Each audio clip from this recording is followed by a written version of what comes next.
Dari mana katanya? Dari tadi. Tante, Iya. yuk duduk sini. Ngapain? Hah? Mau gue mau diapain? Kita duduk aja.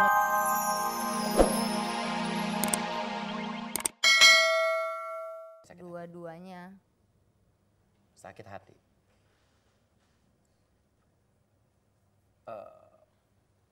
Ibu kamu bilang apa waktu kamu cerai? Kalau yang ke satu sih nggak nyangka. Nggak nyangkanya karena kan tahu waktu pacaran kan saya memang nggak pernah cerita apa-apa. Saya tuh kalau ada masalah nggak pernah cerita sama siapapun. Jadi nggak pernah ada yang tahu kalau saya punya masalah sama pasangan. Nggak pernah ada yang tahu. Jadi begitu saya ngomong sama ibu, Bu kayaknya Rina mau udah, Rina gini. Saya pisah dari rumah. Terus ibu kaget, oh ternyata dia gitu. Ya udah, akhirnya ibu saya ya nangis, ibu saya sakit hati gitu. Terus akhirnya ya udah kalau emang kamu mau milih cerai, ya udah kata yang ibu seselin karena ibu sendiri juga kan cerai gitu. Jadi kok kenapa anak saya juga harus ngalamin hal yang sama saya. Kalau yang kedua, apa komentar ibu kamu?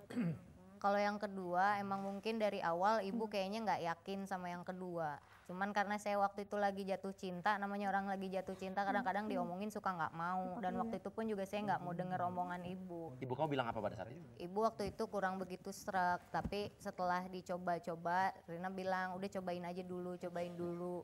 Udah jalan lama terus akhirnya ya udah nikah. Setelah nikah ternyata memang tidak sesuai. Akhirnya ibu juga ngomong bener kan feeling ibu dari awal juga udah bilang jangan terburu-buru dan ternyata ya memang bener. Jadi saya memang melakukan kesalahan udah 2 kali. Menyesal nggak tidak mengikuti saran ibu kamu?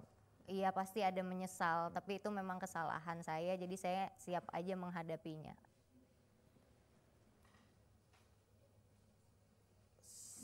Sampai sekarang kamu masih lost contact dengan mantan suami kamu berarti? Kalau sama mantannya suami yang pertama udah lost contact sama sekali, udah nggak pernah ada hubungan sama sekali. Kalau sama mantan suami yang kedua masih suka kontak sampai sekarang. Oke. Di depan kamu ada ibu kamu. Apa sih yang ingin kamu sampaikan dari hati kamu yang paling dalam? Kamu pengen ngomong apa sama ibu kamu? Ya saya cuman pengen ngomong kalau saya tuh sayang banget sama ibu. Saya tuh nggak mau ibu sendirian. Kadang-kadang saya juga ada ketidakinginan untuk menikah itu karena nggak mau ninggalin ibu saya. Karena ibu saya kan juga sekarang sendiri. Sekarang kan saya tinggal berdua. Terus kalau misalnya saya nikah, ibu saya mau sama siapa?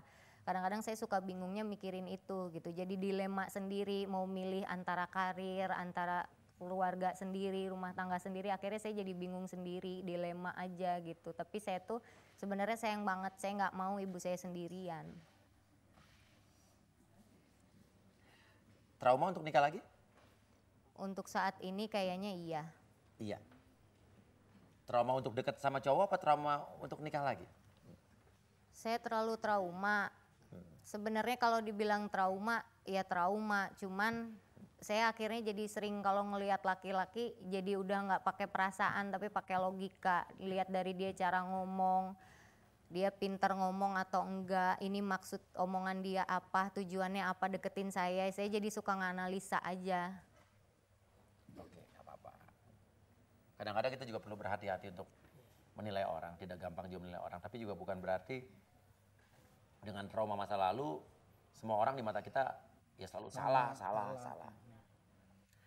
Anggap aja kegagalan yang kita alami walaupun lebih dari sekali ya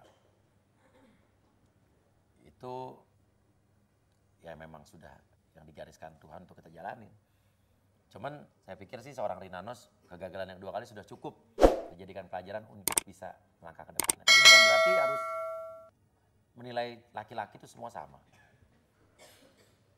Apa yang ingin kamu sampaikan sama masyarakat yang mungkin sekarang bertanya-tanya sama perceraian kamu?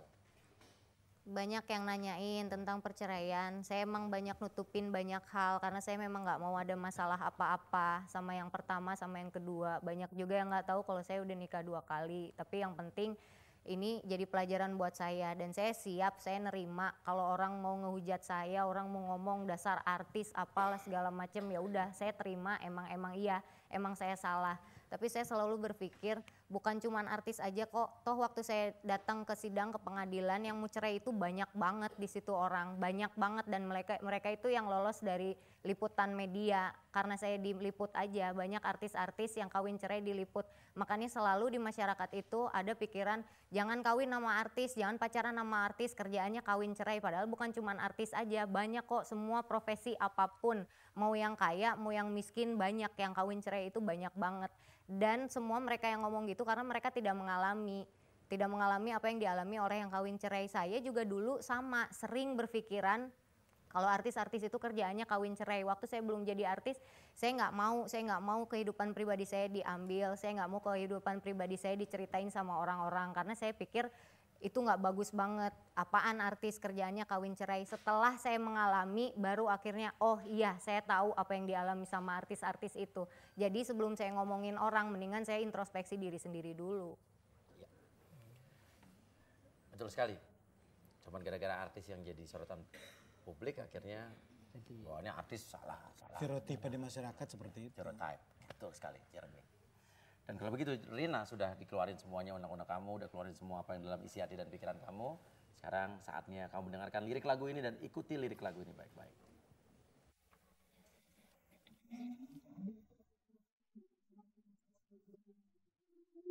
Wake up, babe.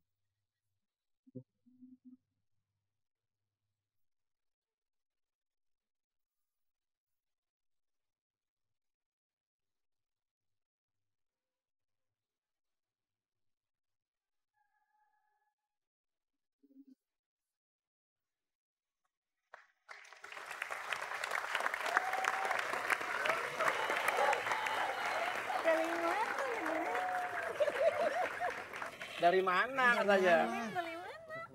Dari tadi. Tante? Iya. Yuk duduk sini. Ngapain? Hah? Mau gue mau diapain? Kita duduk aja. Ya ngobrol-ngobrol. Coba tempatnya dipindah. Ngobrol. Ngobrol kayak Rina tadi kan asik banget. Dikit aja. Dikit aja. Ayo ibu, enak ya. Syuting suka-suka ya, datang, tidur, pulang, dapat honor. Ya kan? Enak di mana lagi ya kan? Di sini kerja cuma datang, tidur udah. Bangun Segeran loh selesai. gue, segeran. Ya kan? Iya bener. Silakan Ibu. Tidur tadi. Coba ini. Yang kayak di TV-TV ya kan? Ngapain ya? Ada yang macem-macem ya. Oke tante, Iya. kita lakukan ini dengan mudah sekali. Tarik napas yang dalam dari hidung tante. Keluarkan dari mulut. Oke. Tarik napas yang dalam lagi dari hidung. Keluarkan dari mulut. Oke, dengerin lagu ini tante. Nah.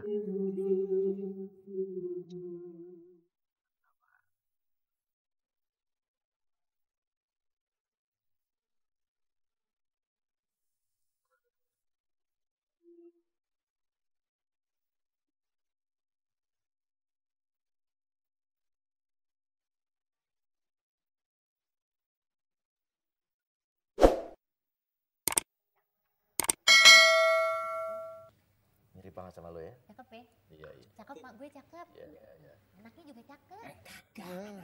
Lihat dari samping, dari depan. Elis. Ibu Elis. Ibu Elis ini bukan hipnotis, ini rileks saja. Rileks dalam keadaan sangat nyaman, rileks untuk mengeluarkan isi hati dan pikiran Ibu Elis, Tante Elis. Rina tuh anak tante yang bagaimana? Ya, anak yang lucu. Lucu. Pantas jadi pelawak. Lucu dan nurut. Lucu dan nurut. Dia kan punya kembaran tuh. Kembarannya bedanya apa sama Rina? Beda lah, dia perempuan yang satu cowok. Oke. Sekarang gini.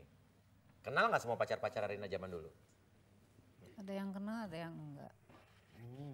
Kebanyakan tante suka apa nggak suka sama pacarnya Rina? Kebanyakan nggak sukanya apa sukanya dulu? Yang suka ya suka, yang enggak ya enggak. Yang nggak disetujuin sama tante tuh yang gimana biasanya? Ya yang enggak disetujuin, yang kelihatan lah kalau kira-kiranya itu main-main enggak suka. Pernah ingat gak zaman dulu muda ya, Rina pacaran sama cowok yang menurut tante sebel banget benci sama cowoknya. Yang kayak apa tuh? Enggak pernah sih kalau itu. Cuman gak suka aja gitu sama orangnya gitu ya. Aja, iya. Nah, Rina kan menikah gagal 2 kali, maaf Tante ya. Iya. Sebetulnya Tante itu pernikahan yang pertama